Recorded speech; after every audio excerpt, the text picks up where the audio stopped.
Good afternoon, Texans. Thank you for taking time to join myself, Dr. Kelly Styron, Vice President for Student Affairs, and our SGA President, Ms. Tyler Schuster. We have a series of updates that we want to share with you today. But first, I want to start with a few thank yous. I want to first start with our students, our faculty, and our staff for your united as one attitude. I also want to share the leadership of our federal, state, and Texas A&M system officials. Chancellor Sharp and his team have been an incredible resource for us to work with. They've been diligent in sharing information as they garner from the feds, state level. And our governor, Governor Abbott, has been diligent. He's been steadfast in his leadership and sharing information with the university presidents and CEOs across the state. I especially want to thank our campus staff for their ongoing support and their service to our institution.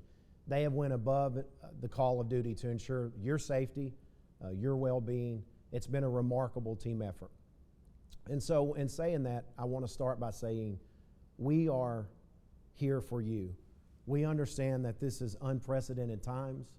We understand that this is a new normal. We're going to attempt to answer things today that we don't yet have answers for. And literally hour by hour, day by day, there's a new script being written.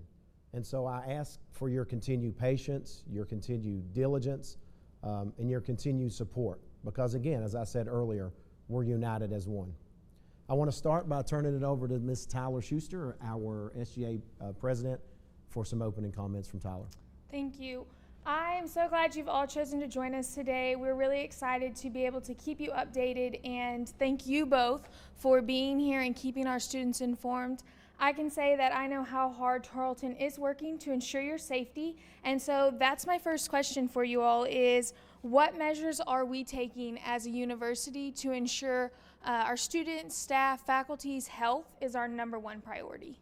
Well, that's obviously a great question, and one we want to start with by answering as transparently as we can. As all of you know, the learning disruption that has occurred not only here at Tarleton but across the country has forced us to move to a virtual learning platform, which means that starting on Monday, our classes, at least through April the 10th, will be in a virtual capacity. That means our classes are fully integrated to the online mode. Our faculty have been working diligently with our provosts, with our deans, to ensure, Tyler, that the learning experience continues. Because we, as you know, as seniors, we have a lot of seniors that were really close to that finish line. And it's important for us not only to get our seniors across the finish line, but all of our students. So social distancing, as we've all become accustomed to the word, to the phrase. I've seen some incredible videos from our students and how they're killing time with social distancing. It's been fun. Please keep sending those because they're uplifting. When I have long days of conference calls and sitting and trying to garner the proper information to make the right decision for all of you, sometimes I could use a little humor throughout the day, and you guys have been awesome in doing so. Secondly, we have, and I'm going to ask Dr. Styron to answer some of this as well. We've spent an enormous amount of time and resources and effort into ensuring that our campus is a safe and clean environment, learning environment. And so Kent Styron, our Director of Risk Management, has been doing a fabulous job of updating us on a daily basis of the necessary steps. So Kelly, I'd ask that you maybe chime in as well. Certainly. So the SSC staff and all of the Tarleton staff are working very hard. We're constantly disinfecting. They're on a great schedule to make sure that surfaces are being wiped down and disinfected. Each of the series of locations that we're going to discuss later where campus labs are open or other places where students are congregating are being wiped down after each use. So I think we're on top of that, and I think other safety measures that are really important, Tyler, are just to make sure that everybody is using good hand washing techniques. We can't stress that enough. We've got signage all over campus to help us remember that, but thoughtful reminders to each other help as well. The social distancing is not something that we're used to, but we need to work on that in each and every scenario. So whether you're in a campus lab working next week on your virtual online courses, or in the library, studying in the Thompson Student Center, because all of those facilities are open, or in your residence hall, where we welcome every student to come back and feel at home in their residence hall room, we need to practice good social distancing there. The other topics that I know we'll get into, but I want to make sure that on the outset that we discuss, the postponement or the cancellation of many events have been pretty disappointing. We had so many senior activities that we were planning on having within just this week. A lot of those have obviously been postponed. Some most likely will be canceled.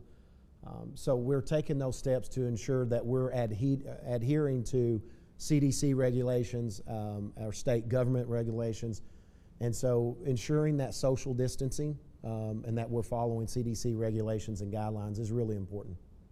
I think we all got some really good answers there. I appreciate that. I know I've personally been in the dining hall and was very impressed with everything Sodexo is doing for our students, and I know that we're going above and beyond because we want our students to come back to campus and be here. With that being said, let's dive into online classes. I know a couple students who are really worried about that, so let's kind of talk about that shift and what we're doing in terms of educating not only our students but our faculty and staff. Right.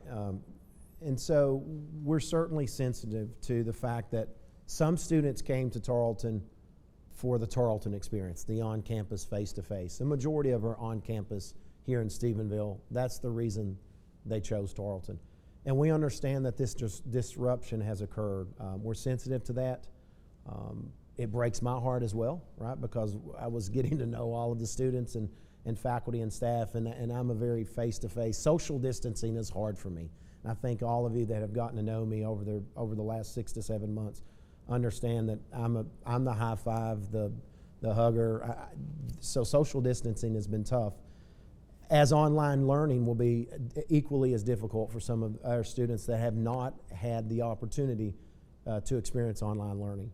And for some faculty members here are very well versed in teaching online. And some we have used this week to really teach and coach and prepare those individuals, those faculty members, to give an excellent learning experience. And so, again, up for now until April the 10th, we are planning on being on a virtual online environment, platform, if you will.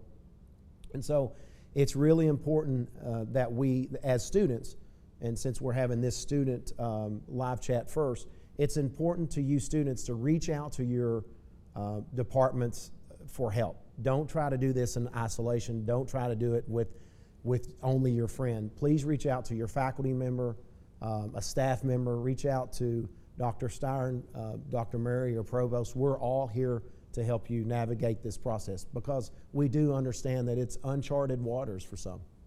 Can you explain or go into the fact that we could resume face-to-face and what that would look like if students didn't want to come back to campus? Or is there a probability we finish online? Kind of give students some insight on that. Yeah, that's a fair question. So we have been very steady and deliberate about decisions. And I know for some, they've appreciated that very much. For a few of you, you would like to know exactly, okay, if we're going to be online, can you just call it now until the end of the year? We have deliberately chosen not to do that because this is, as I said earlier, this is something that's evolving hourly, certainly daily and weekly.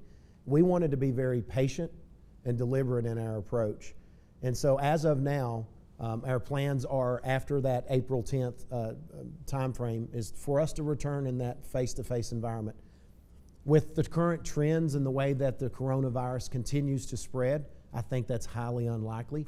We will make that decision sometime between April the 3rd and April the 5th, and we'll have a definite. At that point, we will not move the needle weekly. We will simply decide we're going to continue with this platform for the remainder of the year. And for the sake of transparency, that's probably where we're trending, just watching the regulations that are being handed down by the CDC, by our state government.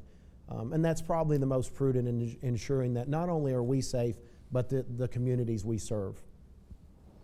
I think that's important to know. So if students want to come back and come back into the residence halls, we are open and available for that. They can use non-residential students and residential students alike, of course, have all the facilities open on campus. So if they're here during the online learning platform, or if they choose to move home and that learning platform changes, faculty, I want to brag on our faculty and staff, just like Dr. Hurley said. Faculty have worked so hard during this time to prepare not just a course, but the very best course available at this point in time, because for some of them it's their first time in teaching in an online format, and for many students it'll be their first time learning in an online format. But the resources are here no matter how we finish out the semester. I would echo his recommendation that they should contact their faculty member. They're all holding virtual office hours. The email is certainly going to work as well, and you can pick up the telephone and call, and staff will be able to help you and direct you in the manner that you need to go.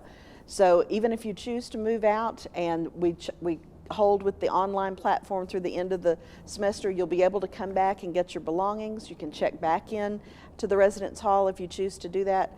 We're here for our students. If any of these issues are causing students a little bit of anxiety, the counseling center's open. They're open and available for students to call and make appointments. We're doing some virtual appointments. The health center is available also for our students as a resource. So if they have questions about that, we're asking that they call for appointments. We'll be able to handle as much as we can over the telephone, but if they need an appointment on campus, we've got that schedule open. We're just trying to limit the contact with walk-ins. So signage is out there explaining that, their numbers on the website, and don't forget, students, the counseling numbers on the back of your ID card. That's a great point. And for all students out there, the website's great. There's a directory. You can type in first, last name, department, and it's going to pull up, those matches, and you can click on their name and even see their mailing T-box. So be sure to utilize that to get in contact if you're unsure. Also look at your syllabus. Right. Most professors have provided information on there. Speaking of... Tyler, I want to make one point that I think was really important. We want our students to know that we are 100% open for business, right? We're open, our offices are open for you, be it in athletics, student success, academic success, dining, residential hall. We're here for you. We're not closing our campus. We're working very hard to create social distancing opportunities for our faculty and staff. Some are working virtually, but we are working. We are here for you. And we're still a 24/7, 365 campus, and that doesn't change. The coronavirus has certainly created new opportunities for us, but that doesn't change the fact that we're here for students. We've talked some about the resources available to students for these online classes. I think we maybe expand on that and explain more what facilities may be open, where they can go. We've talked about how it will be different. Right. You're going to sit further away from Right. people. There might be time limits, things of that nature. Let's kind of explain to our students who are still on campus or maybe in town but plan to come to campus to get some work done, because it's a very different environment Right. in an academic room than your living room. Right, no, I concur, and we're very sensitive to that. So, and that's why it was imperative that our system chancellor, John Sharp, made it very clear from day one that we want to be accessible to our students as a system, and certainly here at Tarleton, we're working under that same mantra. We're here for you.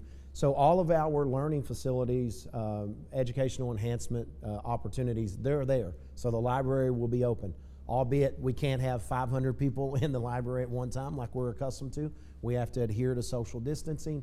There could be some time limitations in place. We're going to ask people to be very sensitive. You can't come and hunker down for 5 and 6 hours because some of our learners we know do not have reliable internet at their homes. Some have no internet at their homes because they live in rural parts of Texas. And so we want to make sure that those opportunities are there and exist for all students. So we are going to try to govern as much as we need. Our academic buildings, each college will be open. Our deans are in place. The faculty and staff members are in place to assist. And we've created various hotspots and additional labs throughout the campus. And those are listed on our website. So again, I want to encourage, just as Tyler encouraged you earlier, to please visit our COVID-19 special portion, if you will, of the web. It's certainly our most used in the last few weeks. It's the place that a lot of people are going and landing, And so we constantly update that every day.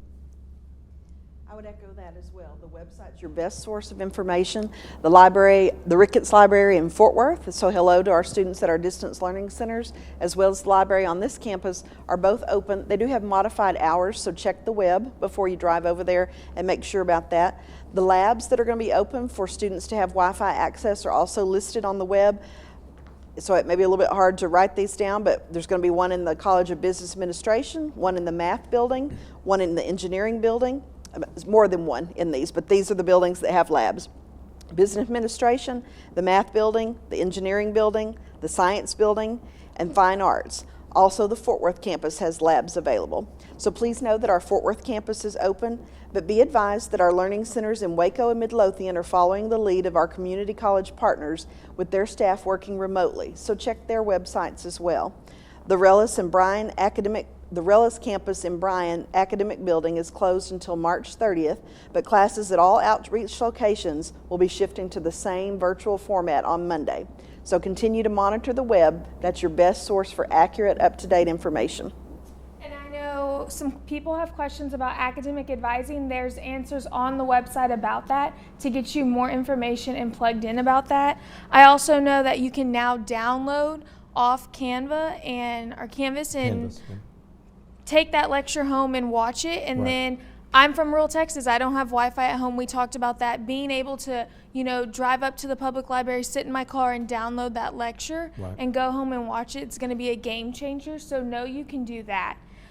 Next, let's shift to one other point I want to make, Tyler. It's really important that you as students, if you run into issues or bumps in the road along the way, please let us know. We can't fix issues that we don't know about. And so it's imperative that you let us know when you have a problem. And we have, again, you have all of the contact information for each office that you may have a concern. And so if it's academic advising and you're not getting a response from your faculty member, I want to caution to be careful not to jump to conclusions that he or she is not responding. Keep in mind that now they're having to respond to a lot of students all online. And so work through your professor first and foremost, or your academic advisor. And then if you're not getting the satisfaction, please let us know in the office of the provost so we can help get that issue solved. So we've talked about computer labs open, academic buildings are open. Is there anything else on the Stephenville campus that is open for our students to utilize? Unfortunately, we had to close the rec center. That was a state mandate, if you will. And so we saw Governor Abbott's response to social distancing and creating COVID-19 guidelines for the state, gyms, rec centers, et cetera. We're hoping at some point that we social distance enough so we can start lifting some of these bans, if you will, of restrictions. But as of now, that facility is closed. All of the other facilities are open, but again, we have to adhere to social distancing, so we just have to be mindful of those. Something that's a little bit exciting and different, the dining services on the Stephenville campus are certainly open. We've moved to an all-to-go format, so students can come by there and pick up a to-go lunch. That menu's changing regularly, so they'll have something different for all 3 meals. And the purple truck is going to be out on campus, and they have a designated route. That schedule is going to be posted with a flyer online, and we'll be sending that information to students as well. That will open on Monday. That's great to hear. So, big question for students like me graduating in May. What is commencement going to look like? Yeah, great question. We are postponing May's commencement, and we will move that to the dates of August 7th, 8th, and 9th, assuming that at that point that things have settled and the restrictions have lifted. But I want to make one assurance above all other assurances and promises from your president. We will have commencement at some point. It may be 3 months from now, it may be 6 months from now, it may be 12. We don't know, right? This is again, uncharted waters. But at some point, we will have an opportunity for those seniors to experience what they've worked so hard to and deserve. And so we will have commencement at some point. We hope that's our hopes are we can combine the spring and summer for August 7th, 8th, and 9th. That's our intent now. That will be posted. If it's not already, that will certainly be posted this week. So again, continue to plan on that commencement. It will be delayed, and hopefully in August we're in a much better place. And if we have to extend it through December, then we'll have December and spring graduations together, and we will make it work, Tyler. That's great to hear, and know that we're working so hard to allow these students to get to enjoy the tradition of Tarleton graduation. It's the most fun day. So, speaking of this new normal, how is this going to impact our students' chances of getting a job, maybe even completing their requirements for graduation, clinicals, internships, field hours, things of that nature? Good question. We are committed, and our provost, Dr. Murray, and her team of associate provosts, deans, chairs, department leaders, faculty, all of us in the academy are deeply committed to ensuring that our students graduate and that they finish this semester with the earned credits to persist to the next level, our freshmen to sophomores, sophomores to juniors, juniors to seniors. And so that is outside of the health and well-being of all students, our second primary focus is ensuring that the academic matriculation occurs, right? And that we are ensuring that you persist and continue to earn those hours. Each dean has created unique virtual learning opportunities for each student, especially in the lab. I know I've already heard great feedback from Dean Lewis in the College of Health Sciences and what she's doing with some of her nursing students to ensure that they get across the line. Would you like to add anything to that, Dr. Styron? Sure. I had an interesting discussion with an upcoming graduate. She's to graduate in May, so she'll be looking forward to that August commencement. I know everything that happens in August is going to be very memorable because of the situation that we've all been placed in, and students all across the United States are being placed in these same decisions, in the same format. What will be unique about Tarleton students is their opportunity to tell their story. When it comes time for their job interview, how did you react during this? How did you work with your faculty members in order to ensure that your learning didn't stop? I think students will be able to use this as a very positive experience to show their maturity and the way they handled this situation to keep on learning and what they learned from the situation. So virtual platforms and things that they're going to develop during these months between now and final exams are very important. And I think we can see the silver lining in this as we look forward to a positive outcome and something that they certainly will be memorable and they can talk about for many years. But it could prove very beneficial in an interview because you're able to tell your own experience and how you handled it and how you made it work for you. Positivity is very important, and I think Tarleton students are going to glean that from their faculty and their staff and put it into practice as we meet this challenge. Well, and know that we're here. As president, I've already, with our December graduates, I conducted a lot of phone calls for interviews, letters for graduates that were pursuing a job or post-baccalaureate professional schools, et cetera. And we're going to continue to do that. We're going to put our Texan graduates in the best position moving forward. And no one knows what the economy will look like, right? And so I think we're going to see more of a virtual economy, a new normal moving forward, and how you as graduates react. You heard me say many times, the students that will graduate in this class, 70+% will work in a field that they've not created yet for themselves. So that probably will be enhanced even faster and further than our imagination.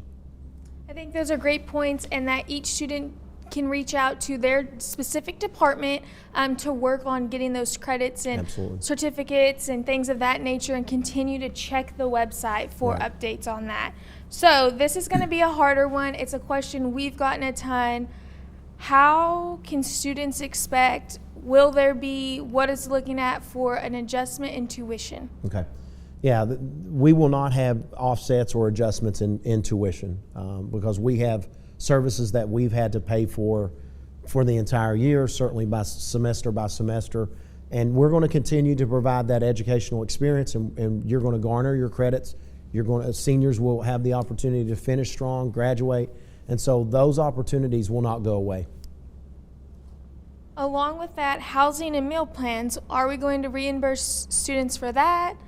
I don't have an answer for that. And again, I think our students have always, at least they've complimented me on the fact that I've always been transparent and forthright. It is something we're looking at. It's something we're exploring at the system level, at the institution level. It will probably most likely come in the form of credits because, again, we've already paid for services for residential halls, for food service contracts. A lot of that involves second and third place vendors, if you will. And so a lot of that is very fluid, but I promise you this, we are working very hard to make it as fair and as reasonable for each of our students. And we've mentioned residence halls and students living on campus. If the student has chosen to move out and they are back home or somewhere else for 2 or 3 weeks and decide to come back, what could they expect if they decide to move out completely and things of that nature? Yes, we are open for students. We are ready to have them back. Not only are the Stellar staff in residential living and learning available for them, but the staff all over campus is here and ready to assist with all of the resources that they become accustomed to. So we welcome them back at a time that fits with them and their family's personal decision about their safety and where they think they need to be. We're working very hard to make the campus safe and clean on those regular cleaning schedules, but we are definitely open for business, Tyler. Thank you both for joining us. I know you answered a lot of great questions. These are the top questions we've got, and if you have more questions, be sure to go to the website. We've answered majority of the main questions we've got, and if you have more questions, reach out to your professors in your departments for those. Please know that your faculty and staff are working really hard to get these lessons prepared and out for our students, and that we are providing resources for them at this time. And like I said, I commend Tarleton in general for what you have all done in this time. And as a student and a voice for the students, I know that we appreciate the updates, the social media interaction, and everything you're doing. Well, thank you, Tyler. Thanks for your leadership, not only during this time, but the entire year. We've certainly been blessed to have you selfishly as the president transitioning in. I couldn't ask for a better SGA president. And I also can say the same for all of our students. Thank you so much for understanding during this time of unprecedented crisis. This will continue to evolve and change.